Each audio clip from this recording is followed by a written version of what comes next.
¿Qué tal, amigos? Bienvenidos de vuelta a su podcast de filosofía titulado Filosofía para Todos. Sé que ha sido un poco larga mi ausencia, disculpen, de verdad, las cosas de la vida, el trabajo, muchas cosas se unen para no darme tiempo de grabar estos podcasts, pero que para mí son sumamente importantes y súper importantes para poder hacer la filosofía amena, para poder hacer la filosofía para todos, tal cual, valga la redundancia, y hacerlo de la forma más digerible, más tranquila posible, porque de por sí la filosofía es compleja, de por sí la filosofía, o más bien se han encargado de hacer la filosofía compleja con conceptos bastante rimbombantes, hiperbólicos, como el que acabo de decir yo en este momento, pero tratemos de hacerlo, vamos a tratar de hacerlo lo más ameno para ustedes. En episodios anteriores habíamos estado discutiendo a Platón. Este va a ser el último episodio de Platón porque no es que sea lo último de Platón o que no haya más de Platón, pero quiero enfocarme principalmente en otros filósofos. Sé que hay diálogos mucho más importantes o mucho más conocidos, por así decirlo, como la República de Platón, como el Fedón del Alma, pero no quiero adentrarme tanto en Platón, clavarme tanto en Platón para poder hacer estos episodios más amenos, porque también Aristóteles es bastante complejo. Ya lo verán en futuros podcasts, que vamos a desmenuzar también la filosofía de Aristóteles. Vamos a hablar de cómo surge su ideología y cómo surge de este problema que tiene con Platón, de que son ideas completamente diferentes. A pesar de que Aristóteles fue alumno de Platón, llegan a tener estas discrepancias, pero digo, es normal, es parte del crecimiento, es parte de lo que nos pasa a todos. O sea, siempre el alumno va a superar al maestro, no hay por qué molestarse, aunque Platón sí se molestó, pero bueno, mucha gente no le gusta que le refuten sus ideas. Eso se puede ver no solamente en la filosofía, sino que se puede ver en todas las ciencias, como fue Freud con Jung, y Freud con Adler, y Freud con Freud. Maldito Freud, arruinó a Freud.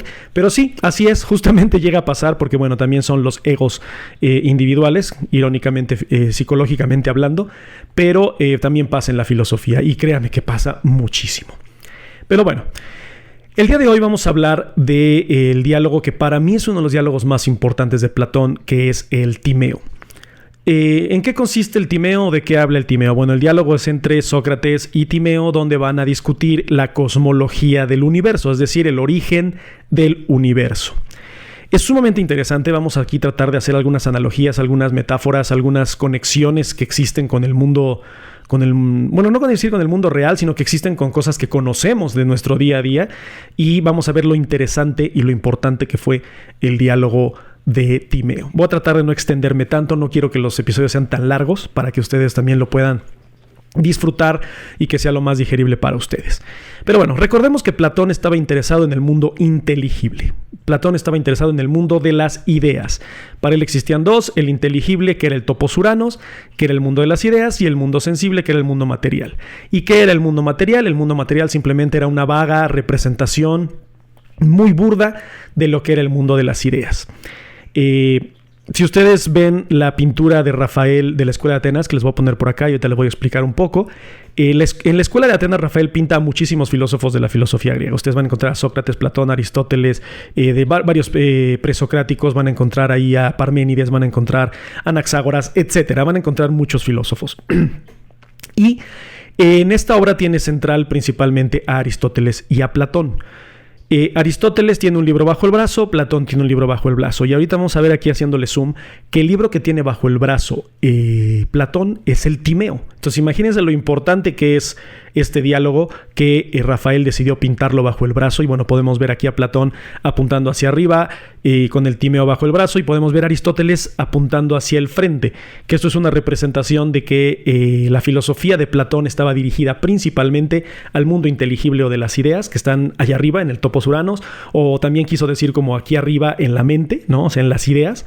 Y Aristóteles lo tiene hacia el frente, diciendo que es el mundo terrenal. Aquí el mundo material es el que es más importante. Y de ahí surge la discrepancia y surgen las dos corrientes filosóficas más importantes: el idealismo y el materialismo, del cual se van a desprender miles de filosofías después, ¿no? Pero bueno, en este diálogo platica Sócrates con Timeo. Timeo es una persona que está interesada en el cosmos, que está interesada en la astronomía, está interesada en las matemáticas y bueno, prácticamente este diálogo es la historia de cómo el universo fue creado o se da una especie como de discurso cosmológico, o sea, platica cómo se crea el universo, ¿no? Y desde la perspectiva de Timeo, bueno, de Platón, recordemos que todo lo que pasa en los diálogos es Platón hablando por medio de Sócrates en una discusión con alguien más, ¿no? Entonces es como un cuentacuentos, recuerden, Platón. Bueno, en sí no, sí lo está diciendo él, pero parece que está contando el cuento de Sócrates. Sócrates es el personaje y los demás pues son otros personajes, ¿no? Toda esta cosmología está basada en muchísimas cuestiones presocráticas. Ustedes van a ver aquí cómo habla de muchas cuestiones materiales, de los arjés, etcétera. Pero vamos a ver tal cual que en este diálogo van a hablar mucho de lo que es la teoría de las formas, o sea, lo que somos nosotros, las formas humanas, que después vamos a ver también lo que es la forma para Aristóteles y bueno, todo esto que tiene que ver con las categorías, etcétera. Voy a tratar de no clavarme tanto en eso porque, híjole, Aristóteles se encargó de hacer muchas cosas bastante complejas de entender, pero vamos a tratar de aquí de hacerlo lo más digerible posible, ¿no? Entonces, el Timeo en realidad, según los griegos o según la filosofía griega, es algo que se llama eikos logos. O más bien, no es algo que se llame eikos logos, se le llama eikos logos, que es una historia probable. O sea, es decir, ellos mismos no eran tan estúpidos, y lo digo sin ofender a nadie y sin afán de ofender a nadie, de creerse esta historia. O sea, ellos sabían que esto no era real. Ellos sabían que, o sea, de verdad, ustedes no se imaginen que los dioses, los griegos, de verdad adoraban a Zeus, de verdad adoraban a Atena, sino que ellos lo pensaban como una especie de alegoría para poder explicar ciertas cuestiones de la vida. Y creo que esto es algo que mencionó Slavoj Žižek, que es uno de los filósofos más importantes del siglo XXI y que, bueno, todavía está vivo y pueden ver sus videos en internet. Ellos no creían en eso, simplemente sabían que estos apetitos de los dioses, esos apetitos humanos, pues eran lecciones que teníamos que aprender nosotros los humanos para no repetir esos errores y no comportarnos de esa forma, ¿no? Pero bueno, me desvío un poco del tema. Entonces, cuando hablamos de eikos logos o de la historia probable, es este diálogo entre Timeo y Sócrates, ¿no? Entonces Timeo explica, bueno, ya voy a hablar así de Platón, pero recuerden que es un diálogo, que existe una entidad que es la que le da forma a todo, que es lo que le da forma al mundo, que es lo que hace que se cree la materia, que es lo que se cree todo en el universo. Y lo van a llamar que es como un creador divino. Ahora, vamos a poner tantito entre comillas esto de divino, vamos a analizarlo un poco, porque nosotros damos o relacionamos lo divino como aquello que es creador, que es un dios, que es bondadoso, que nos ama, etc. Para Platón, esta figura solamente es como una especie de artesano divino, es decir, tiene la capacidad de crearnos, pero no es como el dios cristiano, no es como el dios judío, no es como el dios islámico. O sea, no es antropomorfo, no tiene sentimientos, no tiene apetitos, no es como incluso los mismos dioses griegos, no tienen apetitos humanos. Él simplemente es un creador divino. ¿Y qué le da esta capacidad de crear? Bueno, que él tiene la capacidad de poder echar un vistazo o ver en el topos Uranos, en el mundo inteligible, en el mundo de las ideas, y crear réplicas, crear copias. Es decir, Platón nos explica aquí que todo lo que vemos o todo lo que está en el universo, todo lo que está en el mundo, todo lo material, es una representación creada por esta entidad, que va a llamar demiurgo, ¿ok? Entonces, el demiurgo lo que va a hacer es que va a echar un vistazo, va a decir, vamos a echar un ojo aquí en el topos Uranos, vamos a ver cómo está aquí el asunto de las almas, etc. Lo revisa, lo analiza y crea réplicas. Fíjense muy bien, aunque crea réplicas basadas en conceptos que según Platón en el topos Uranos son perfectos e ideales, la réplica no es perfecta, la réplica no es ideal. Aunque él es un creador divino, tiene la capacidad de observar ese mundo, no puede copiarlo idéntico, no puede hacerlo perfecto. Entonces lo que hace es echar un vistazo, copiar y mandar para acá. Es más o menos como cuando hacen los ensayos chafas, ¿no? Así para sus trabajos, y que lo único que hacen es copy-paste, le cambian 2-3 cosas, lo mandan. No es su trabajo, pero parece su trabajo. Entonces eso es lo que hace el demiurgo. Y nosotros, o bueno, más bien todo lo que está en el universo, somos copias, réplicas, sombras de lo que está en el mundo inteligible, ¿no? Entonces, en el Timeo también habla de que todo esto está en un caos. O sea, todo esto sucede en un universo caótico. Y esto tiene mucho que ver con la mitología griega. Si ustedes se dan un vistazo en la Teogonía de Hesíodo, que es uno de los libros de la cosmología, mitología griega, lo primordial, lo primero que estaba en el universo era el caos, que era una entidad divina, ¿no? Tal cual. Y después comienzan a surgir sus hijos, que son Uranos, que empiezan a surgir los titanes, como Cronos, como Gaia, como Atlas, etcétera. Bueno, o sea, la titanomaquia, etcétera. Pero los primordiales llegaron, más bien los dioses hijos del caos, llegaron a poner orden. Aquí, en la cosmología que nos explica Timeo, pasa lo mismo. Decía, es como una especie de caldo de cultivo donde hay caos, ¿no? Y en este caos, lo que va a llegar a ser el demiurgo es intentar poner orden. Y esto lo va a llamar o lo va a titular, como es Platón, como el receptáculo del ser. O sea, es decir, nosotros somos receptáculos del ser. Y aquí viene algo que a lo mejor puede llegar a ser incomprensible, pero mientras continuemos en este podcast vamos a empezar a analizar muchísimo más adelante lo que es ya la ontología, lo que vamos a analizar, lo que es el estudio del ser, que incluso Aristóteles va a hablar del ser mismo, que bueno... Por darles un spoiler, ¿no? Aristóteles va a hablar del ser, se va a enfocar en el ser, va a hacer una filosofía completa sobre el ser. Y quien va a llegar a revolucionarla va a ser Martin Heidegger hasta el siglo XX. No es que nadie hablara del ser, pero Heidegger va a decir, ¿no? Nos hemos olvidado por la pregunta del ser que nos planteó Platón hace siglos y apenas estamos tratando de comprender lo que es el ser. O sea, es decir, no sabemos qué somos. Pero bueno, no quiero...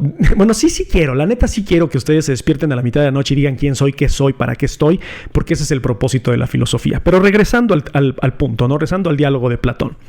Lo que es el receptáculo del ser, es decir, nosotros.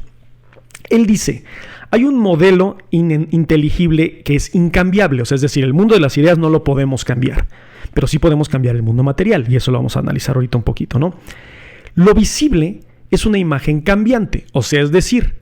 El mundo inteligible, lo que está en el topos Uranos, lo que está en el mundo de las ideas, no lo podemos cambiar. Pero lo que es visible, lo que es perceptible, sí se puede cambiar. O sea, es decir, lo material lo podemos transformar. Y fíjense, aquí aplica muchísimo con esta ley de la química que dice que la materia no se crea ni se destruye, solo se transforma. Lo material solo se transforma. Esta misma máxima de la química la vamos a tratar más adelante cuando veamos el mundo material de Platón, porque es sumamente interesante cómo en realidad las cosas no surgen de la nada, las cosas no simplemente aparecen de la nada, sino que es cosas que van cambiando y que lo platicamos previamente también en algunos episodios con Heráclito, ¿no? El cambio.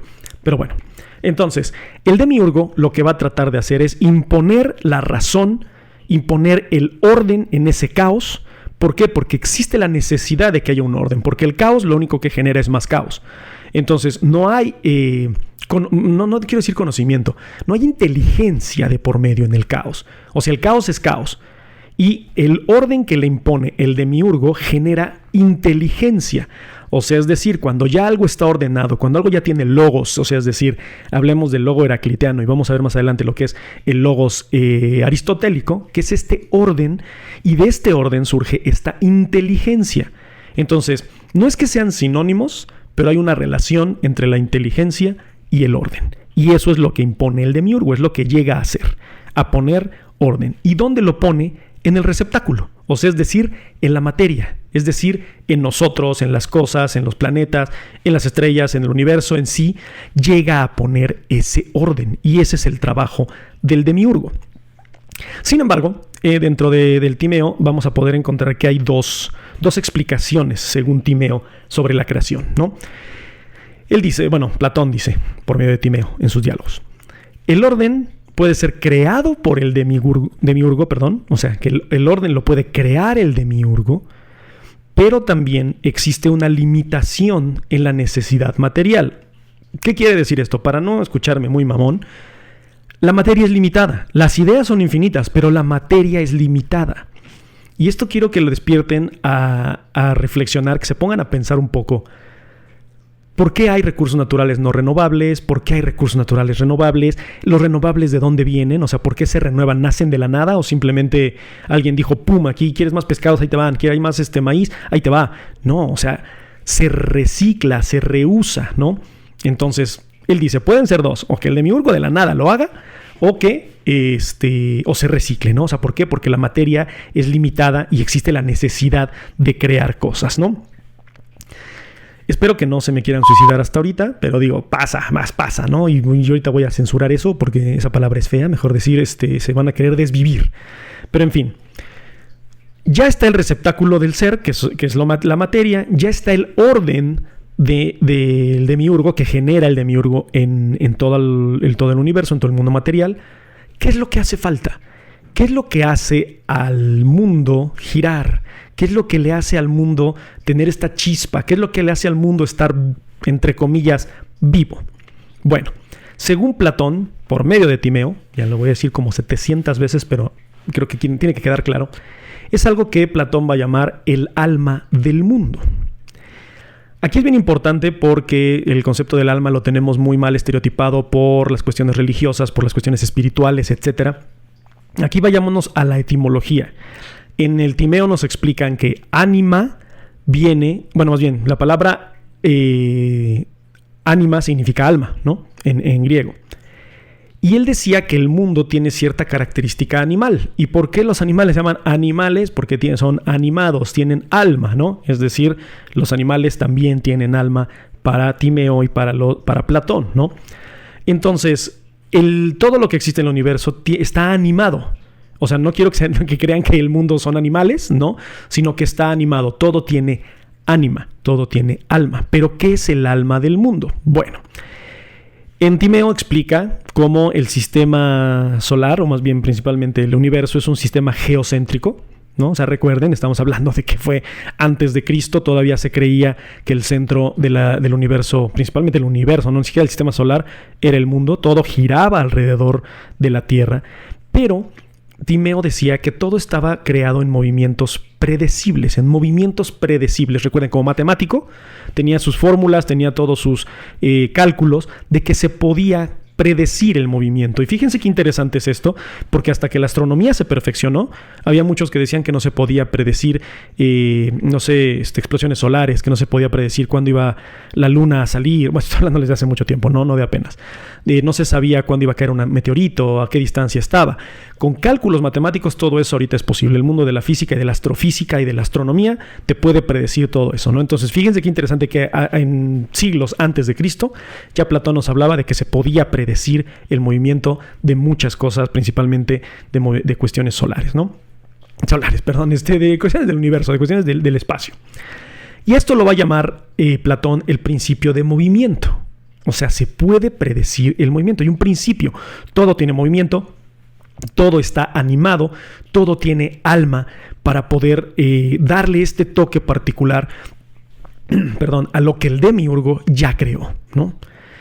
Ahora, hay que ponerle un alma racional. O sea, esta alma del mundo tiene que ser racional. ¿Y qué quiere decir que tenga que ser racional? Que tiene que tener un orden. Una vez más, el demiurgo haciendo acto de presencia, ¿no? Y este orden tiene que ser, recuerden, lo decía Platón, tiene que ser un orden matemático, porque el personaje Timeo era matemático. Entonces, volviendo a la realidad, al siglo XXI, si ustedes analizan todas las cuestiones del espacio o del universo, todo tiene un orden matemático, todo tiene una razón de ser, todo se puede explicar por medio de fórmulas. Digo, no todo, pero sí la mayoría de esas cosas, ¿no? Entonces, para no extenderme más en este punto, Platón va a explicar o va a decirnos que lo que hace el demiurgo es poner los ingredientes. ¿Cuáles son esos ingredientes? El ser, el receptáculo, ¿no? La diferencia, o sea, es decir, que no toda la materia es la misma. Y la similitud. ¿Qué es la similitud? Que hay muchas cosas que tienen, valga la redundancia, cosas parecidas o similares. Aquí tratemos de explicar o tratar de entender un poco más la relación con lo que conocemos. Pensemos, por ejemplo, en Darwin y en la evolución.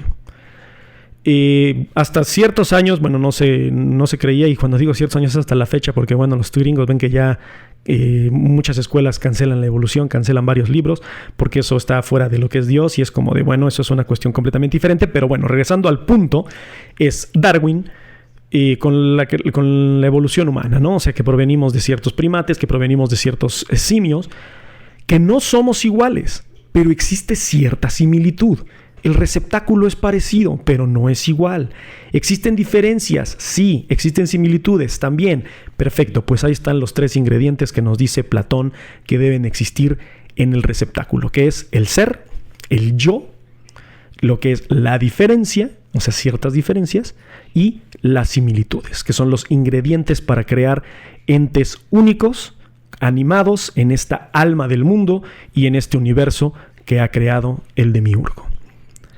A veces estas cosas suenan como de ¿what? Pero fíjense cómo, por eso les pongo, trato de ponerles ejemplos así como muy, muy mundanos, para que entiendan cómo es que esta relación todavía puede llegar a ser aplicable. Y estamos hablando de un conocimiento que fue en cientos de años antes de Cristo, ¿no? Entonces, el demiurgo toma estos ingredientes, ¿no? Toma el ser, toma las similitudes, toma las diferencias y las pone o las mezcla todas coherentemente en una estructura, en una forma, con principios matemáticos. O sea, él no nos explica tal cual tanto. Ahorita les voy a explicar más adelante lo que son estos principios matemáticos y voy a tratar de ser un poco claro, porque de verdad es bien compleja esta parte, pero hace toda esta mezcla, lo divide en formas, lo divide en tamaños. Hagan de cuenta que lo que hace el demiurgo es como poner cuerdas en un arpa, o sea, es decir, las cuerdas chiquitas aquí, las cuerdas más grandes acá, las cuerdas más grandes hasta acá, ¿no?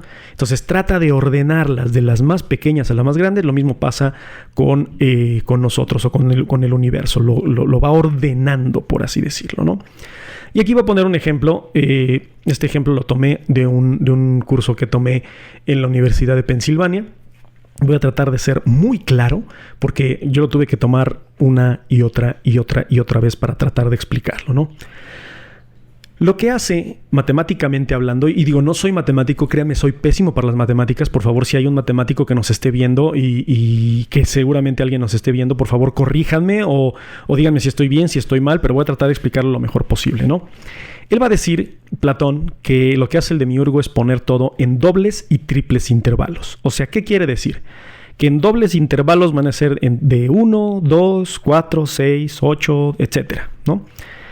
Y en intervalos triples va a ser de 1, 3, 9, 27, o sea, múltiplos, ¿ok?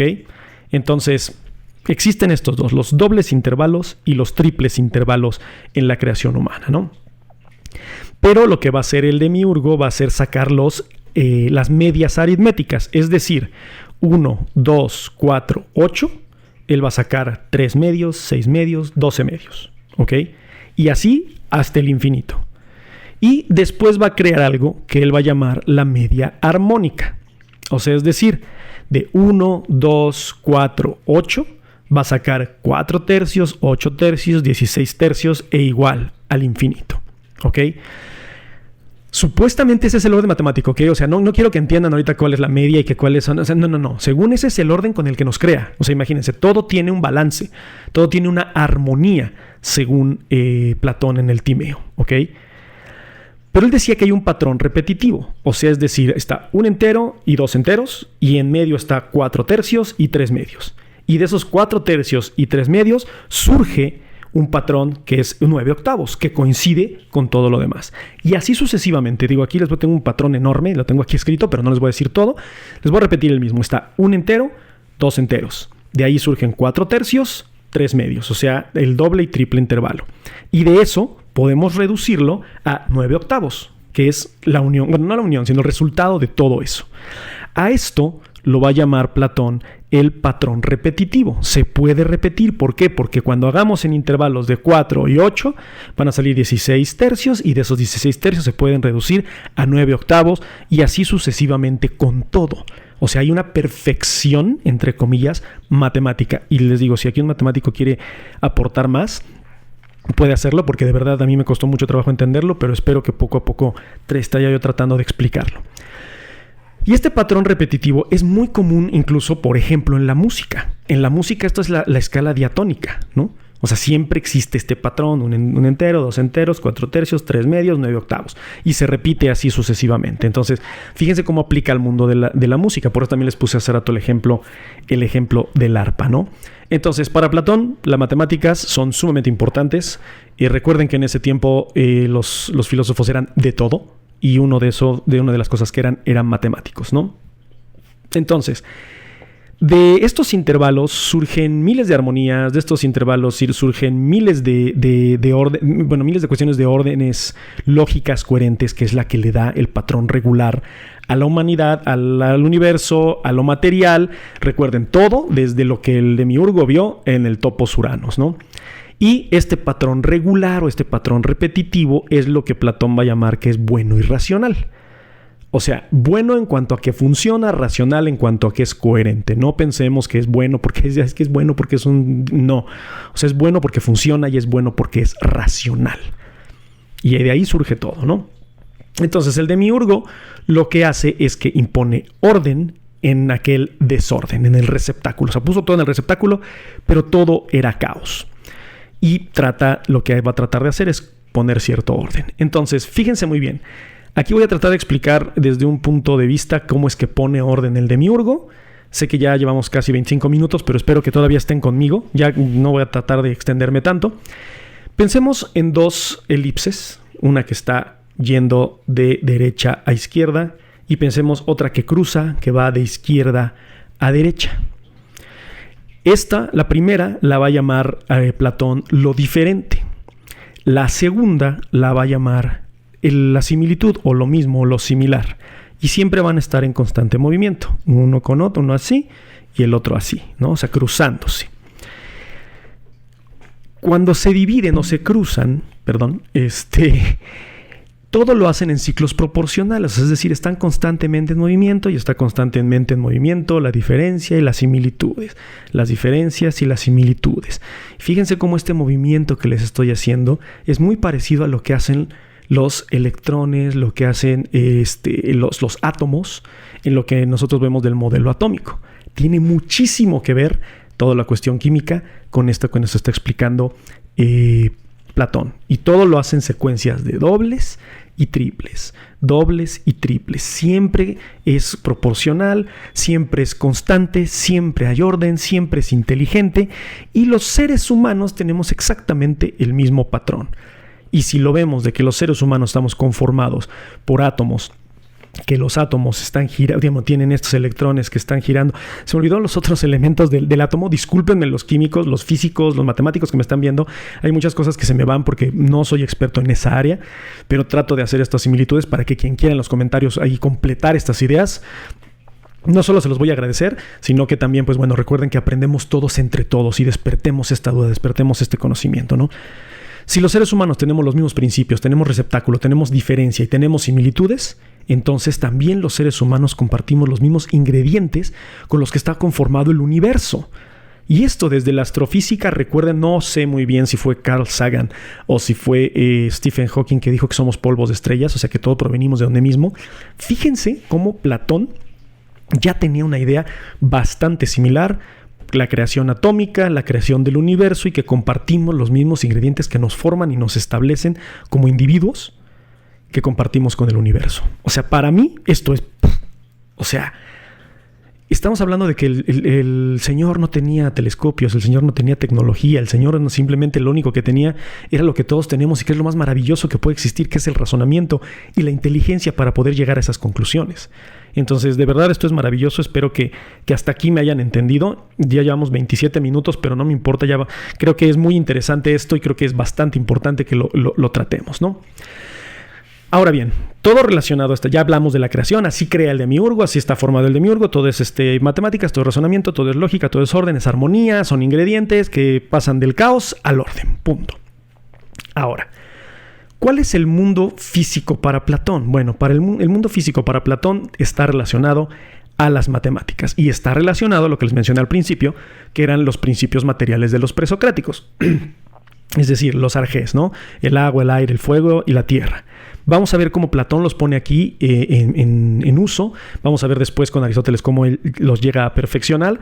Pero Platón va a decir que, pues bueno, estas materias principales de las que nos hablaban los presocráticos es herencia de las formas de las que estamos conformados. Es decir, nosotros estamos conformados por esos elementos. El receptáculo tiene justo esa forma, o sea, tiene esa función.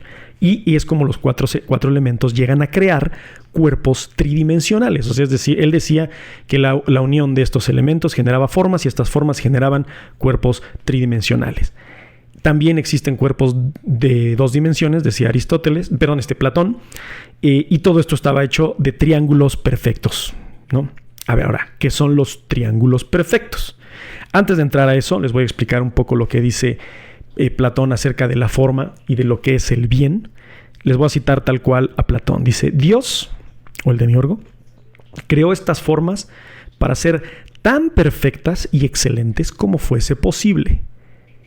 posible es una clave de que él está diciendo, no me consta, no lo sé, y recuerden que el demiurgo no crea cosas perfectas. El demiurgo lo que hace es tomar ingredientes, ponerlos en un lugar, darles orden y tratar de hacerlas que se parezcan a lo que existe en el mundo inteligible o en el mundo de las ideas, porque lo material jamás va a ser perfecto.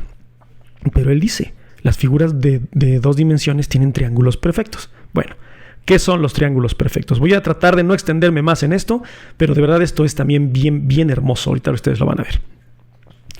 Él habla de los triángulos isósceles y escaleno, que los dos tienen ángulos de 90 grados, o sea, ángulos rectos, ¿no? Ahora, para él el triángulo perfecto era lo que era el medio equilátero. ¿Por qué el medio equilátero? Porque el medio equilátero tiene un ángulo de 60 grados y un ángulo de 30 grados. Para Timeo, para Platón en este diálogo, el ratio, no sé cómo se dice, se me fue el nombre, como la escala perfecta o la relación perfecta, es 30, 60, 90. O sea, un triángulo que tiene 30 grados, 60 grados y 90 grados, que es el medio equilátero. ¿Ok? Ahora fíjense bien, él decía que había formas que conformaban todos los cuerpos del universo, todos los cuerpos del mundo. Para él, una de las cosas más perfectas, entre comillas, era el cubo. El cubo era lo más parecido, ¿no? O sea, era lo más parecido a la perfección. ¿Por qué? Porque estaba conformado de 6 triángulos o de 6 medios equiláteros. Y eso conformaba un cubo, ¿ok? Si ustedes hacen la forma de un cubo, van a ver si lo dividen. O sea, si ustedes dividen si ven un cuadrado de frente y le ponen de líneas que generen triángulos, van a poder crear un cubo. Y un cubo está formado de 4 triángulos isósceles. Si ustedes ponen 6 cuadrados, ahorita les voy a poner aquí la formita para que lo vean, van a poder generar un cubo. Y Platón decía que esta era la base de la estructura. Y el cubo, para él, estaba representado como el elemento de la tierra. Todo lo que fuera tierra estaba hecho de pequeños cubos para Platón. Ahora, había otros 3. Era el tetraedro, el octaedro y el icosaedro. El tetraedro para él era el elemento del fuego. ¿Y cómo se forma un tetraedro? Recuerden, son figuras tridimensionales. Está formada por 4 triángulos. Forman 4 triángulos, los pegan, se trata de recortar. Y te voy a poner también aquí la figura extendida del tetraedro para que vean cómo se une. El octaedro, que tiene, que ustedes también está formado por triángulos, era el elemento del aire. Y el icosaedro estaba formado, formaba el elemento del agua, que el icosaedro es el que tiene 20 triángulos, ¿no? Entonces, fíjense cómo era la relación para él. O sea, todo era él. O sea, el icosaedro era el agua, el octaedro era el aire, el tetraedro era el fuego y la tierra era el cubo. Era el único que era como diferente, por así decirlo, pero al fin y al cabo también formado de triángulos. La relación que él daba es que un elemento de fuego era igual a 24 medios equiláteros. Un elemento de aire era igual a 48 medios equiláteros. Un elemento de agua era igual a 120 medios equiláteros y así podemos hacer como la conversión, ¿no? Pero no podemos convertir ninguno de estos elementos en tierra. ¿Por qué? Porque el cubo no permite a veces ciertas combinaciones de figuras, ¿no? Entonces, fíjense qué interesante es, porque si todo tiene formas. Ahora analicemos todo esto de los triángulos con los videojuegos. Aquel gamer que nos esté viendo podrá recordar que la creación de ya los juegos tridimensionales era triangular, o más bien polígonos, ¿no? O sea, es decir, figuras con filos. Y dices, bueno, si si Platón está diciendo que hay figuras tridimensionales como el tetraedro, el octaedro, el icosaedro, o sea, obviamente no era perfecto el señor, no conocía todo las cuestiones ahora de programación y de diseño de videojuegos, etcétera, de animaciones, pero estaba muy acercado a ello, ¿no? O sea, si los triángulos forman ciertas figuras, sí puedes crear ciertos polígonos, por eso se veían ahí, cuando jugabas Mario 64, se veían los picos en la gorra de Mario. ¿Por qué? Porque eran figuras que tenían filos, ¿no? Entonces era bastante interesante cómo Platón consideraba que existían estas formas y que estas formas estaban generadas por triángulos y estos triángulos generaban elementos, y era el cubo la tierra, el tetraedro el fuego, el octaedro el aire y el icosaedro el agua, ¿no? Y esto es lo que vamos a conocer en la filosofía de Platón como los sólidos de Platón, o sea, las formas de Platón por las que estaba conformado todo en el universo, ¿no? Entonces, regresando allá al universo, para Timeo, para Platón, por medio de Timeo, este universo que estaba conformado de todas estas figuras, de todos estos elementos, era similar a una esfera. ¿Y por qué digo similar a una esfera? Porque llegaron a pensar que tenía la forma que había dicho ya Demócrito, que era un dodecaedro. O sea, como todo está formado por figuras con triángulos, Platón dijo, pues entonces creo que Demócrito tiene razón, y sí es un dodecaedro el mundo, ¿no? Que tiene 12 lados. Sabemos que no lo es, sabemos que es una esfera, pero dijo, sí es similar a una esfera, pero no puede ser una esfera porque todo está creado por triángulos. Bueno, sabemos ya hoy en día que eso no es cierto, pero Platón decía, el cubo es el principio de un círculo, no, de un cuadrado, perdón. O sea, todo comienza con un cuadrado. Después se forma un cubo, ¿no? El triángulo equilátero es el principio de todos los otros triángulos. Entonces, fíjense, ya para no extenderme más, en conclusión, la estructura del mundo para Platón eran matemáticas. 2000 años después, Galileo dijo, fíjense bien, el libro de la naturaleza está escrito en lenguaje matemático y sus símbolos son triángulos, círculos y otras figuras geométricas. 2000 años después de que Platón ya lo había plasmado en el Timeo. Digo, Galileo es una de las figuras más importantes, que también ya fue desacreditado en ciertas cosas, pero recuerden el impacto que tuvo Galileo. Pero pensar que por 2000 años todavía se seguía pensando o todavía tenía coherencia lógica la teoría de Platón, la teoría de la creación o de la cosmología según Platón.